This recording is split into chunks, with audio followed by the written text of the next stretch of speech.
الحمد لله نحمده ونستعينه ونستغفره ونؤمن به ونتوكل عليه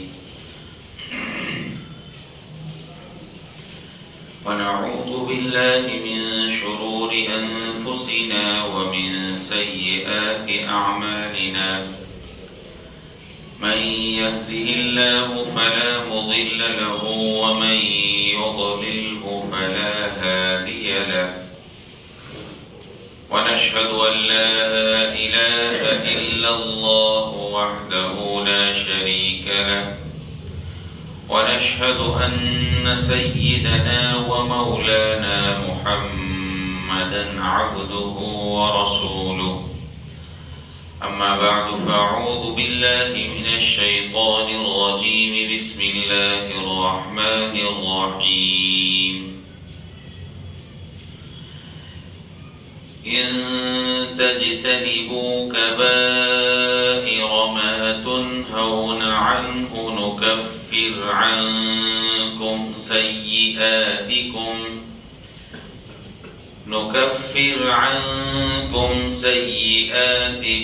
وندخلكم مدخلا كريما.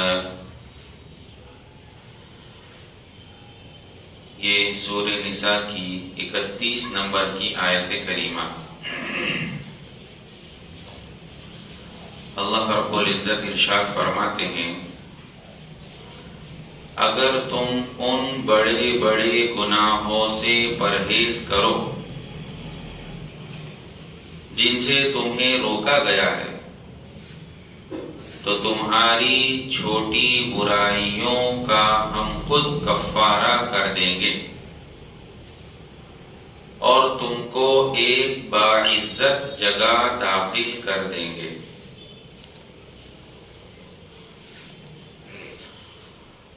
اب تک کی آیات میں اللہ رب العزت نے گناہوں کا ذکر فرمایا کہ یہ کرنا بھی گناہ، یہ کرنا بھی گناہ، اور اس سے ڈرایا جس کو ترہیب کہتے ہیں. اب اللہ رب العزت ترغیب دے رہے ہیں کہ جن گناہوں کا ذکر ہے یا اس کے علاوہ جو بڑے گناہ ہیں ان بڑے گناہوں سے اپنے آپ کو بچاؤ تو تمہیں انعام میں یہ ملے گا کہ چھوٹے چھوٹے گناہ تو ہم یوں ہی معاف کر دیں گے. اپنے آپ کو بڑے گناہوں سے بچاؤ تو چھوٹے گناہوں کو ہم یوں ہی معاف کر دیں گے. اور دوسرا انعام یہ ہوگا کہ تمہیں راحت کی جگہ، آرام کی جگہ یعنی جنت میں داخل کریں گے. گویا ایک مختصر طور پر دو انعاموں کا ذکر اس آیت میں ہے. کام ایک کرنا ہے، دو انعام ہو. اپنے آپ کو بڑے گناہوں سے بچاؤ تو چھوٹے گناہ خود بخود معاف ہو جائیں گے اور جنت میں اللہ رب العزت داخل فرمائیں گے. اب اللہ رب العزت نے یہاں گناہوں کی دو قسمیں خود ذکر فرمائی، بڑے گناہ اور چھوٹے گناہ. تو بڑے گناہ کہتے کس کو ہے اور چھوٹے گناہ کس کو کہتے ہیں؟ پہلے بات تو اصولی چیز یہ ہے کہ علماء نے لکھا کہ اللہ رب العزت کی نافرمانی کا نام گناہ ہے.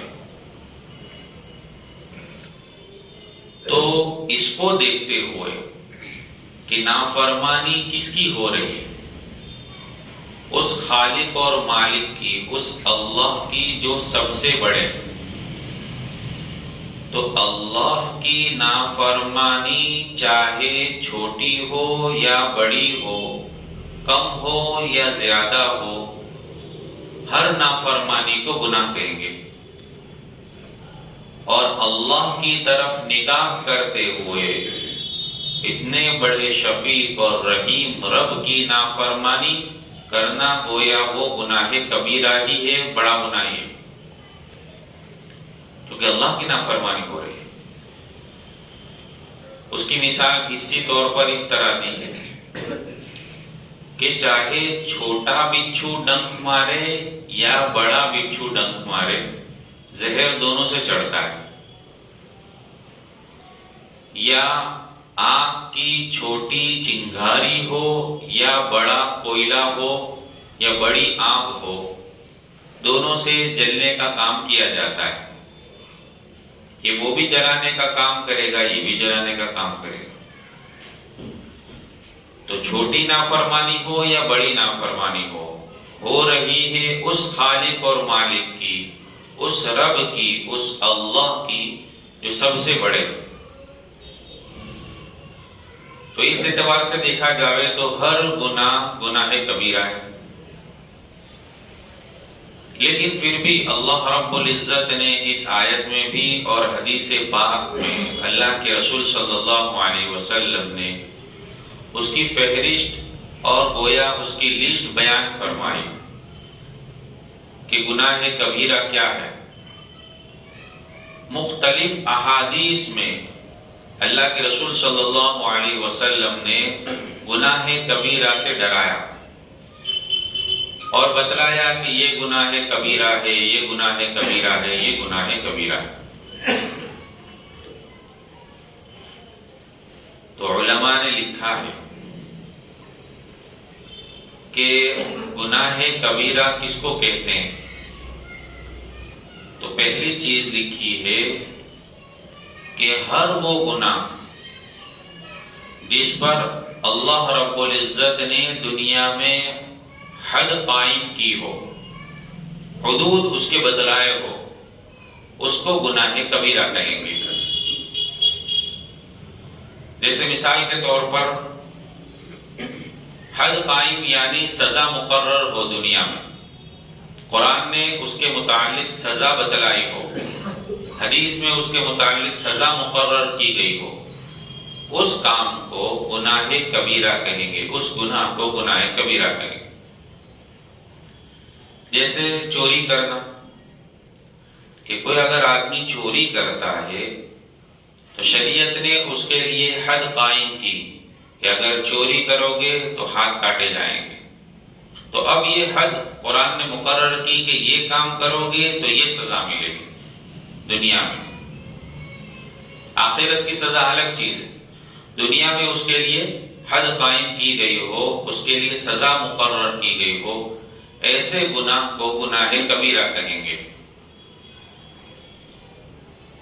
کوئی اگر پاک دامن عورت پر تہمت لگاتا ہے، ایک عورت پاک دامن ہے، اس کی چال چلن اچھی ہے، تو اس کے اوپر تہمت لگاتا ہے کہ یہ عورت ایسی ہے، یہ عورت ایسی ہے، اس کی چال چلن ٹھیک نہیں ہے.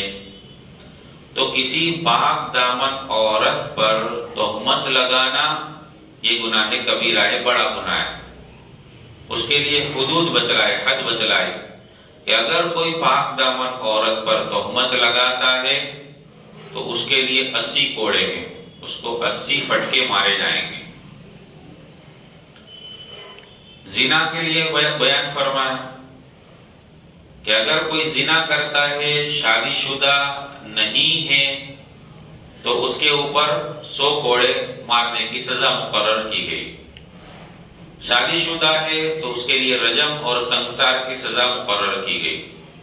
تو یہ سب اللہ کی طرف سے قائم شدہ حدود ہے. تو ہر وہ گناہ جس کے اوپر شریعت نے حدود قائم کی ہو، اس کو گناہ کبیرہ کہیں گے، پہلی چیز. دوسری چیز، ہر وہ گناہ کبیرہ ہے جس پر اللہ نے لعنت بھیجی ہو کہ یہ کام کرو گے تو اللہ کی لعنت ہے، اللہ کے رسول کی لعنت ہے، دنیا والوں کی لعنت ہے، یا اللہ رب العزت نے اس پر وعید بیان فرمائی ہو کہ اگر یہ گناہ کرو گے تو تم کو جہنم میں ڈالیں گے، یہ گناہ کرو گے تو تمہیں قیامت میں یہ سزا ملے گی، اس طرح کی سزا ملے گی، تو اس کے اوپر لعنت کا ذکر ہو یا اس کے اوپر سزا اور وعید بیان کی گئی ہو، تو ان کاموں کو گناہ کبیرہ کہیں گے۔ تو اللہ رب العزت نے یہاں بیان فرمایا کہ تم اپنے آپ کو گناہ کبیرہ سے بچاؤ تو اللہ رب العزت اس کی برکت سے تمہارے چھوٹے چھوٹے گناہ خود بخود معاف فرما دے گے۔ جیسے حدیث پاک میں آتا ہے کہ بہت سارے اعمال پر اللہ رب العزت نے گناہوں کے معافی کا اعلان فرمایا، اس کا ذکر کیا کہ تم یہ عمل کرو تمہارے گناہ معاف، اس طرح کرو گناہ معاف، اس طرح کرو گناہ معاف۔ تو یہ گناہوں کے معافی کا جو حدیث میں ذکر آتا ہے، کئی حدیثوں میں کئی اعمال پر معافی کا ذکر ہے کہ تم یوں کرو تو اللہ تمہارے سارے گناہ معاف کر دے گا، چاہے سمندر کے جھاگ کے برابر ہو، یہ گناہ معاف وہ گناہ معاف۔ تو ان سب کا جو ذکر ہے اس سے مراد چھوٹے ہی گناہ ہیں۔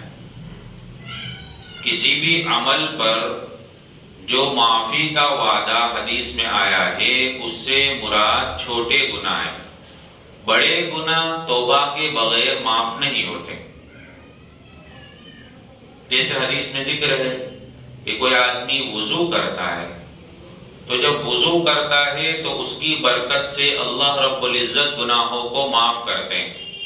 جب وہ چہرہ دھوتا ہے، اس کی تشریح بھی آئے کہ جب چہرہ دھوتا ہے تو چہرے کے ذریعے سے کوئی گناہ کیا ہے، اس میں آنکھ آ گئی، ناک آ گئے، کان آ گئے، اس سے کوئی گناہ کیا ہے تو اللہ رب العزت چہرے کی برکت سے، دھونے کی برکت سے اس گناہ کو معاف فرماتے ہیں۔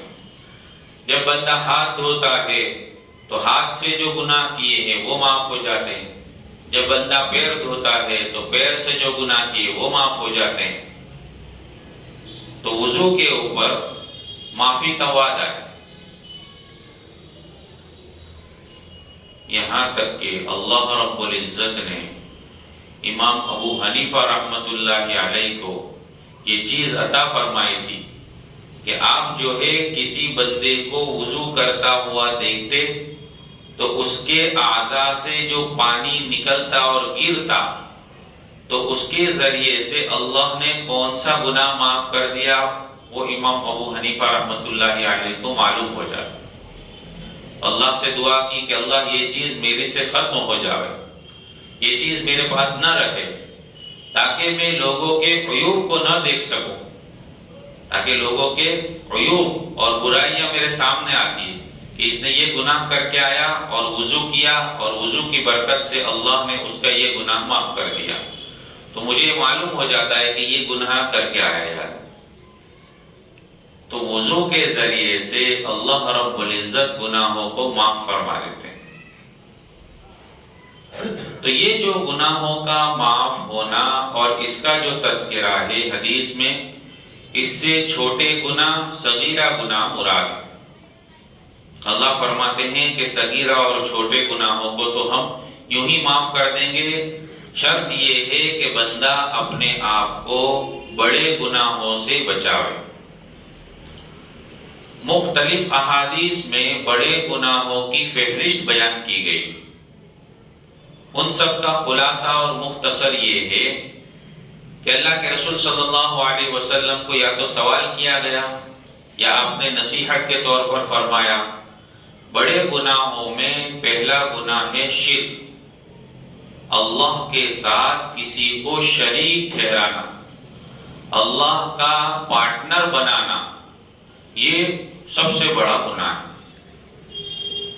اللہ رب العزت کی ذات تنے تنہا ہے، وہ ہر چیز کا مالک ہے، خالق ہے، اس کے صفات میں بھی کوئی اس کا شریک اور پارٹنر نہیں۔ اب مثال کے طور پر اللہ رب العزت کی صفت ہے اولاد کا دینا۔ اللہ اولاد دیتا ہے، جس کو چاہتا ہے اولاد دیتا ہے، جس کو چاہتا ہے اولاد نہیں دیتا ہے۔ اللہ نے قرآن میں بھی اس کا ذکر کیا کہ ہم جس کو چاہتے ہیں اولاد دیتے ہیں، جس کو چاہتے ہیں لڑکے دیتے ہیں، جس کو چاہتے ہیں لڑکیاں دیتے ہیں، جس کو چاہتے ہیں دونوں دیتے ہیں، اور جس کو چاہتے ہیں کچھ بھی نہیں دیتے۔ تو اولاد کا دینا یہ اللہ رب العزت کی صفت ہے۔ اب کوئی آدمی اس صفت کو کسی دوسرے کے ساتھ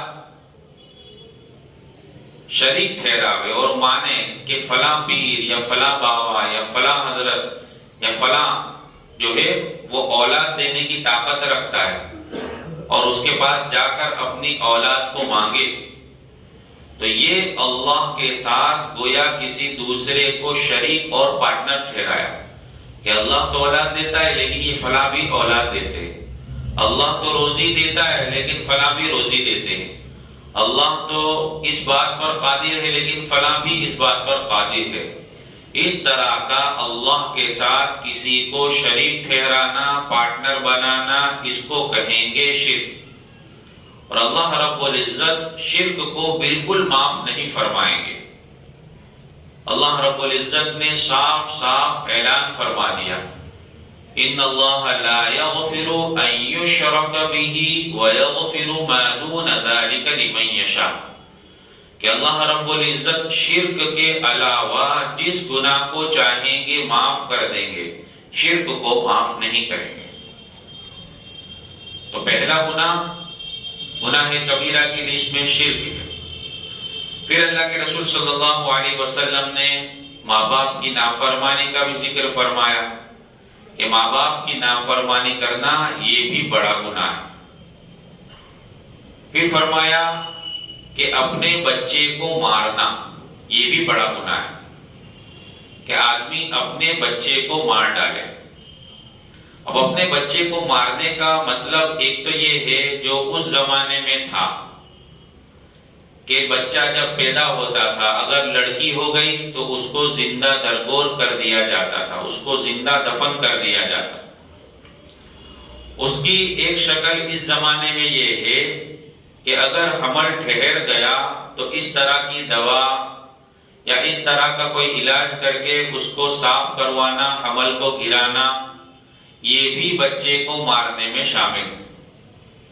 کہ آدمی جو ہے بچہ نہیں چاہتا لیکن حمل ٹھہر گیا، تو اب حمل ٹھہر گیا اس کے بعد بھی اس طرح کی دوا کر کے یا ٹھیلی صاف کرا کر کے اس ٹھہرے ہوئے حمل کو جو بچہ ہی تھا اس کو گرا دیا، تو یہ بھی گناہ کبیرہ ہے، بڑا گناہ ہے۔